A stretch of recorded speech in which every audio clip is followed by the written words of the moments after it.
www.jamiamadiniyajadid.org. WhatsApp group number +92 333 424 9302.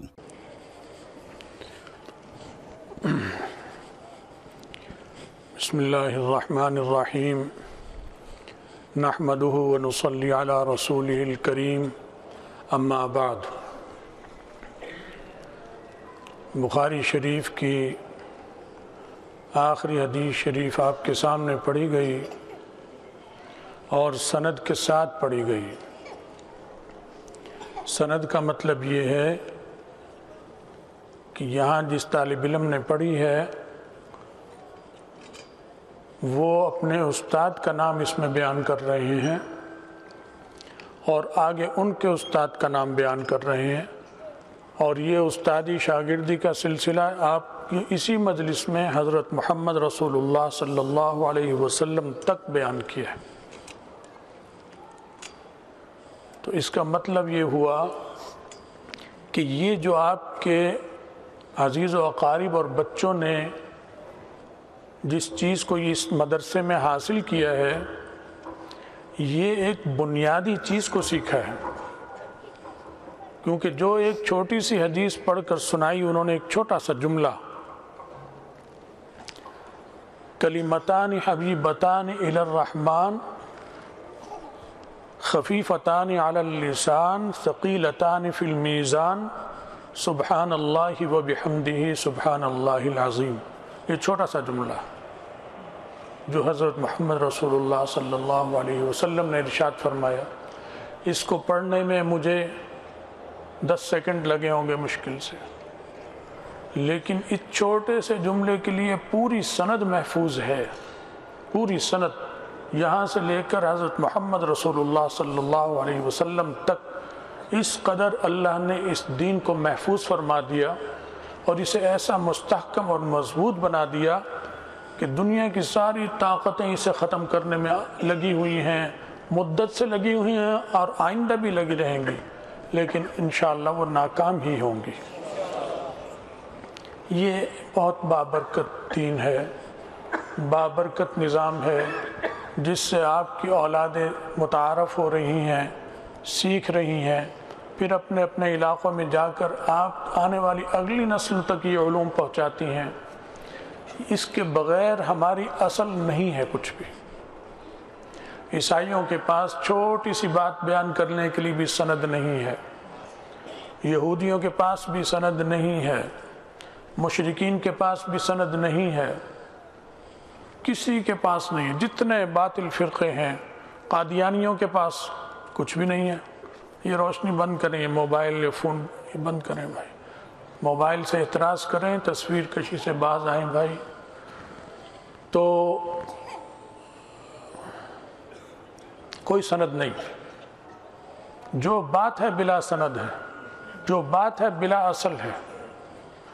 اسلام کے خلاف یہ سارے متفق اور متحد ہیں، لیکن اس کے باوجود چونکہ اس کی بنیاد مستحکم ہے، الحمدللہ اسے وہ نقصان نہیں پہنچا سکے. تھوڑا بہت نقصان تو عالم اسلام اپنے بدعمالیوں کی وجہ سے اٹھا رہا ہے. وہ اس دین میں، اس نظام میں کوئی خرابی نہیں ہے، وہ ہمارے فسق و فجور اور ہماری بدعمالیوں کا نتیجہ ہے. بات یہ ہے، خلاصہ وقت تھوڑا ہے، اس وقت یہ عرض کروں گا آپ سب حضرات سے کہ یہ جو دور جس سے ہم گزر رہے ہیں، یہ ہمارے عروج کا دور نہیں ہے، یہ ہمارے زوال کا دور ہے، تنزل اور پستی کا دور چل رہا ہے. اس سے بھی بڑھ کر اگر دیکھا جائے تو ہمارے مسلمانوں کی ذلت اور رسوائی کا دور چل رہا ہے. اس وقت باطل مضبوط ہے، وہ آپ پر حاوی ہے، آپ ان کے محکوم ہیں، وہ جو کہتے ہیں وہ کرنا پڑتا ہے. طاقت نہیں ہے مسلمانوں کو. عالم اسلام کی فوجیں، عالم اسلام کے حکمران وہ ظالم حکمرانوں کے سامنے سر بسجود ہیں. ان کے سامنے کھڑے ہونے کی طاقت ان میں نہیں ہے. یہ طاقت جب تک نہیں آئے گی جب تک ہم اس کے ساتھ، دین کے ساتھ اپنے کو نہیں جوڑیں گے. جب تک رسول اللہ صلی اللہ علیہ وسلم کے دور میں واپس نہیں جائیں گے، اور رسول اللہ صلی اللہ علیہ وسلم کا دور اور زمانہ وہ سب سے مضبوط دور ہے۔ جتنے اس کے قریب فکری طور پر اور اپنے عمل کی وجہ سے جائیں گے، عمل کے اعتبار سے اتنی ترقی ہوگی اور اتنا کفر پر غلبہ حاصل ہوگا اور کفر مغلوب ہوگا۔ یہاں پر ایک واقعہ آپ کو سناؤں گا جو بخاری شریف میں ہی آتا ہے، مختصر سی بات کرنی ہے۔ رسول اللہ صلی اللہ علیہ وسلم جب ہجرت فرما کر مدینہ منورہ تشریف لائے مکہ مکرمہ سے، تو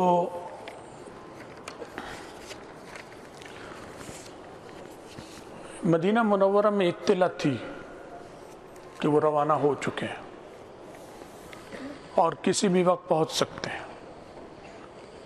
متعین وقت تو بتانا مشکل ہوتا ہے کیونکہ وہ سفر ہی آپ کا خفیہ رکھا گیا تھا، اس میں خطرات تھے، ورنہ اس وقت بھی سفر کا وقت بتلا دیتے تھے کہ ہم فلاں دن تک پہنچ جائیں گے اور وہ اندازے ان کے صحیح ہوتے تھے۔ لیکن یہاں حفاظتی نقطہ نظر سے بھی اس سفر کو راز میں رکھا گیا اور بہت احتیاط سے کام لیتے ہوئے یہ سفر کیا گیا، اس لیے حتمی وقت معلوم نہیں تھا، اندازے تھے۔ اس میں آتا ہے جو رسول اللہ صلی اللہ علیہ وسلم کا ہجرت کا سفر ہے، اس کے بارے میں یہ آتا ہے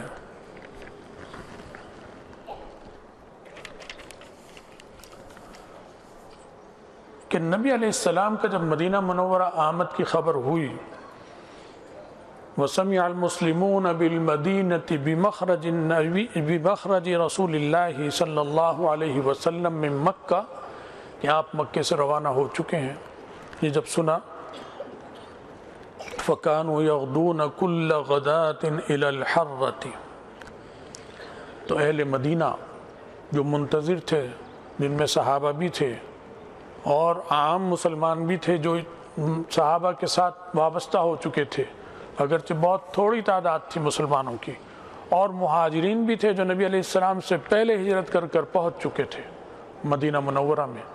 تو اس میں آتا ہے کہ ہر روزانہ صبح کو وہ حضرات ایک خاص جگہ پر پہنچ جاتے تھے جہاں سے نبی علیہ السلام نے تشریف لانا ہے آپ کے انتظار میں، اور استقبال کے لیے کھڑے ہوتے تھے۔ جیسے ریلوے اسٹیشن یا ہوائی اڈے پر آپ جاتے ہیں تو اس وہاں کا وہ ریلوے اسٹیشن تھا، اڈا تھا، اس پر آتے تھے آنے والے، تو وہاں یہ سب پہنچ جاتے تھے۔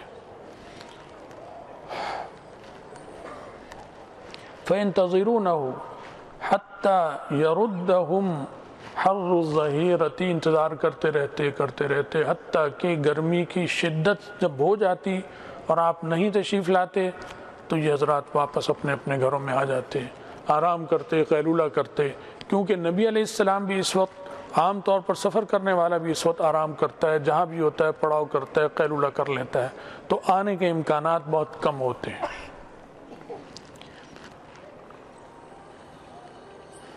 تو اسی طرح کئی دن گزر گئے، اور جتنا وقت گزرتا ان کا اضطراب اور بےقراری صحابہ کی بڑھ جاتی تھی۔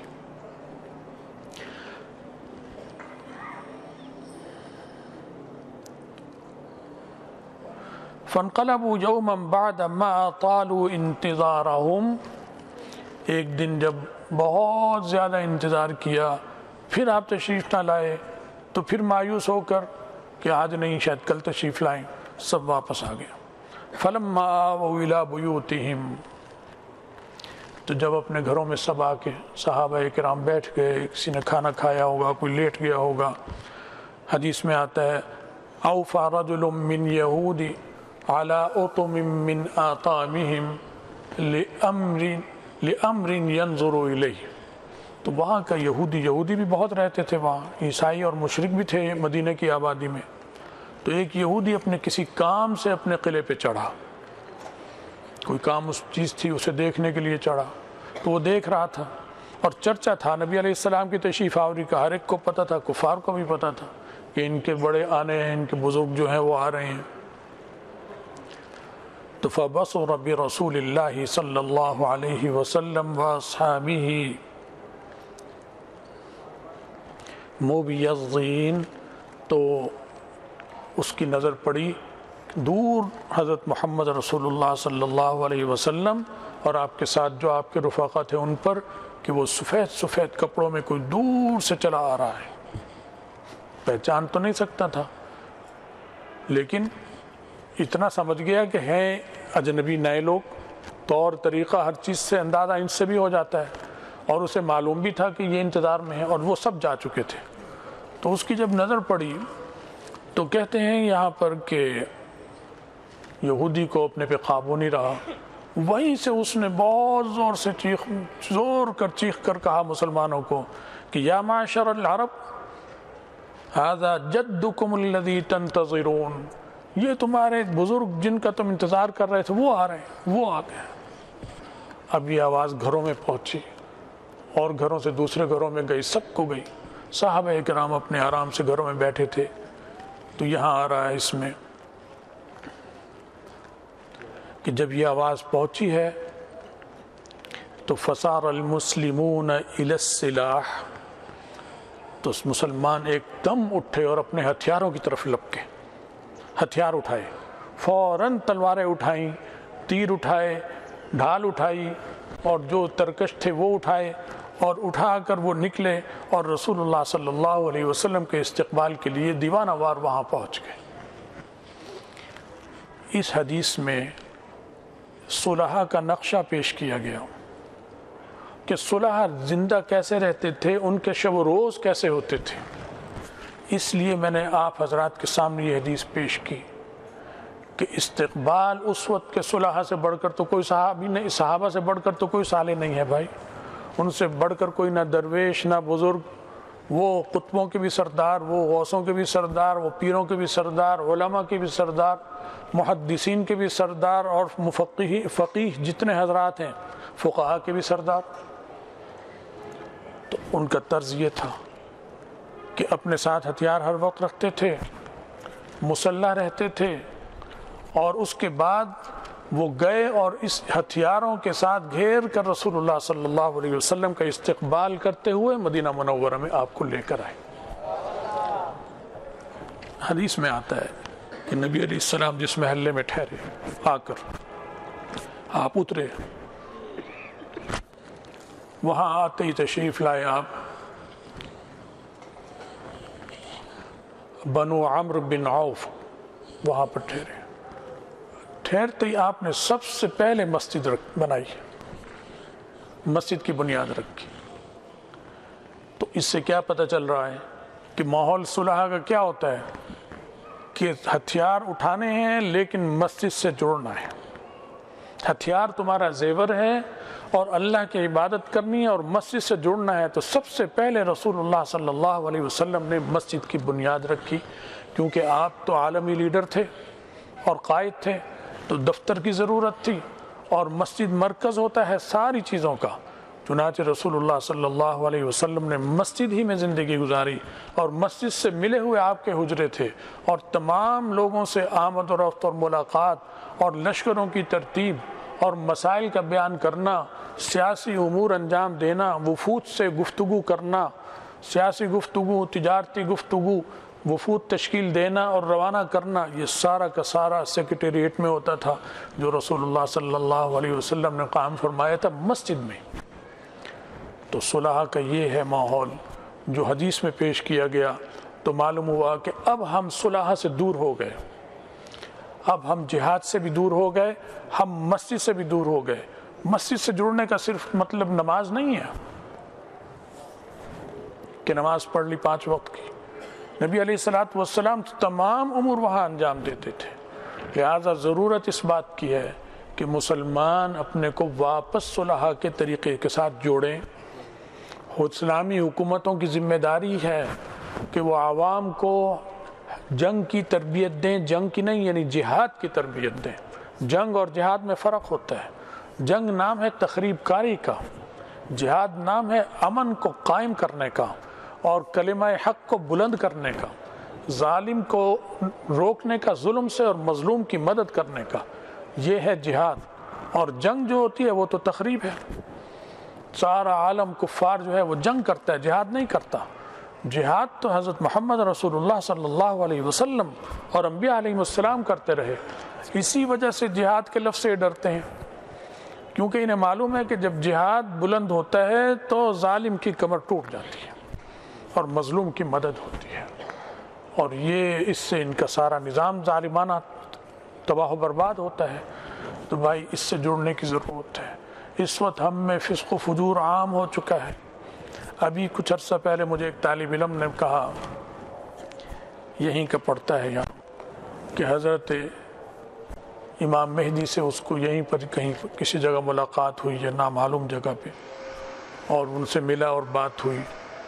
تفصیلی سنایا تھا اس نے مجھے مختصر سا، کہ وہ بہت پریشان تھے امام مہدی، بلکہ شاید غضبناک تھے، اور فرما رہے تھے کہ لوگوں کو کیا ہو گیا، یہ عمل نہیں کرتے، بد عمل ہیں، اور سب داڑھی مڈا رہے ہیں. داڑھی کا خاص طور پر ذکر کیا انہوں نے کہ داڑھی مڈاتے ہیں. تو اس نے ان سے پوچھا کہ حضرت یہ میری جو اس کی جو داڑھی ہے، یہ جو تھوڑا تھوڑا ہم ادھر سے کاٹتے ہیں، فرماتے ہیں یہ بھی غلط ہے، یہ بھی غلط ہے. اور پھر بعد میں کچھ لڑائی اور جہاد شروع ہوا، وہ بھی اس نے دیکھا، اس میں مجھے اس نے بتایا. تو اس وقت دور جو آ رہا ہے یہ ہمارے کمر بستہ ہونے کا دور ہے، غفلت سے نکلنے کا دور ہے، عمل کی طرف آنے کا دور ہے. اس موقع پر ایک آپ کو میں حضرت والد صاحب رحمۃ اللہ علیہ کا ایک خط بھی سنانا چاہتا ہوں تاکہ اس طرف بھی توجہ ہو.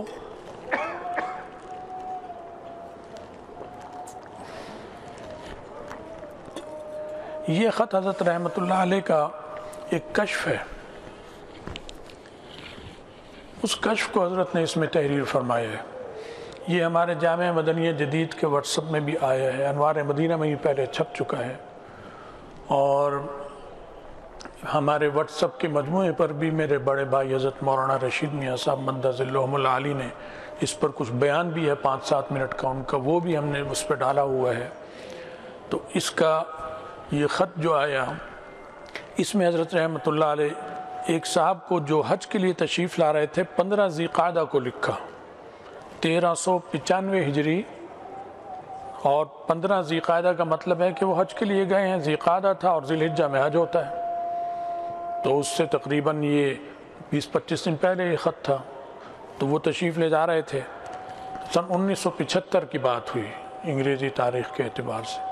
اس میں حضرت لکھتے ہیں کہ مکرمی محترمی و مکرمی ادام اللہ معلیکم، السلام علیکم ورحمۃ اللہ وبرکاتہ. گرامی نامہ شرف صدور لایا، اللہ تعالیٰ آپ کو بصحت رکھے اور بسہولت سفر پورا کرائے اور اپنی بارگاہ میں قبولیت سے نوازے. یہ عریضہ درخواست دعا کے لیے ہے. زمانے کی بے چینی سے اندازہ ہوتا ہے کہ شاید نزول عیسیٰ علیہ السلام 50-60 سال کے اندر ہو جائے. اس لیے اللہ تعالیٰ سے مقامات مقدسہ اور اوقات اجابہ میں اپنے اور میرے لیے اور اپنی اولادوں کے لیے دعا فرمائیں کہ اللہ تعالیٰ اتنی عمر نصیب فرمائے کہ ہم بحالت صحت اور قوت سیدنا عیسیٰ علی نبینا وعلیہ الصلاۃ والسلام کی زیارت سے مشرف ہوں، اور سعادت مندوں کے ساتھ سعادت مندی کے ساتھ مشرف ہوں، اور حسن خاتمہ نصیب ہو. وما ذلک علی اللہ بعزیز. نمبر 2، والد ماجد رحمۃ اللہ علیہ کے لیے مغفرت اور بلندی درجات کی دعا فرماتے رہیں، ان کے لیے طواف بھی فرمائیں. کیونکہ اس خط کو جس طرح حضرت نے لکھا ہے، اس سے تقریباً 1 مہینہ پہلے ہی سن 75 میں دادا جان رحمۃ اللہ علیہ کی دہلی میں وفات ہوئی تھی. اس لیے ان کا بھی انہوں نے لکھا کہ ان کے لیے بھی دعائے مغفرت کیجیے. نمبر 3، روضہ اقدس پر صلاۃ و سلام میں یاد فرماتے رہیں. نمبر 4، خط و کتابت کے لیے اپنے پتے سے بھی مطلع فرمائیں. نوٹ بک ہو تو یہ چیزیں نوٹ فرما لیں. والسلام، حامد میاں، 15 ذی قعدہ 1395 ہجری، 20 نومبر 1975 عیسوی. یہ حضرت رحمۃ اللہ علیہ کا اس وقت کا خط ہے، جو اب یہ خط 75 میں، اور آج کتنے سال ہو گئے بھائی؟ آج چل رہا ہے یہ 48 سال، 47-48 سال ہو گئے.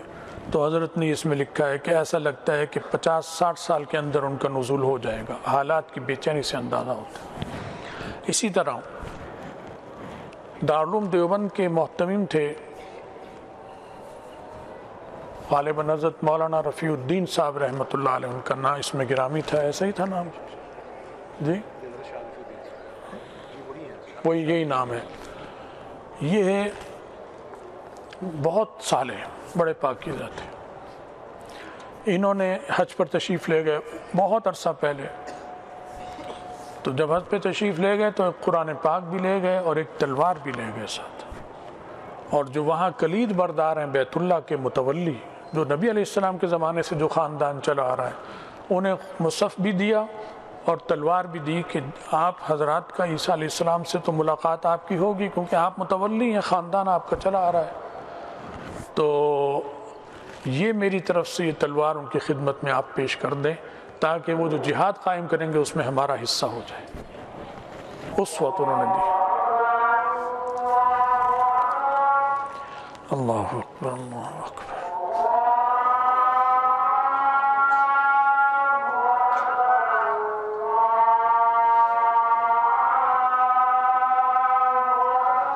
اللہ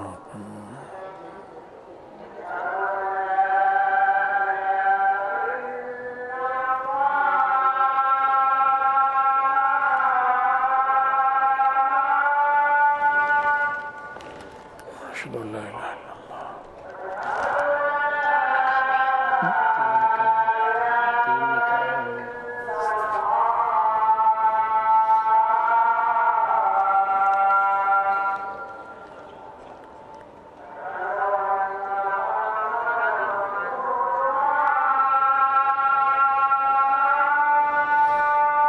اشہد ان محمد رسول اللہ.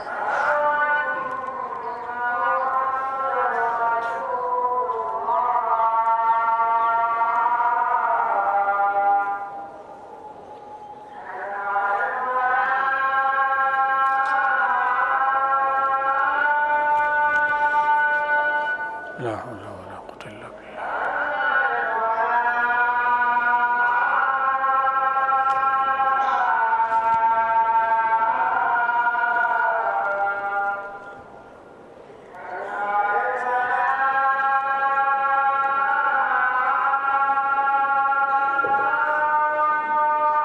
لا حول ولا قوة إلا بالله.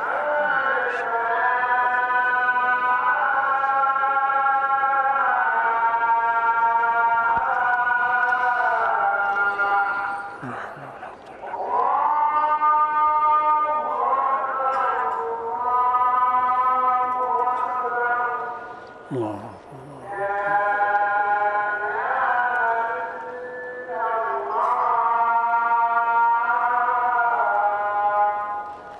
لا الہ الا اللہ.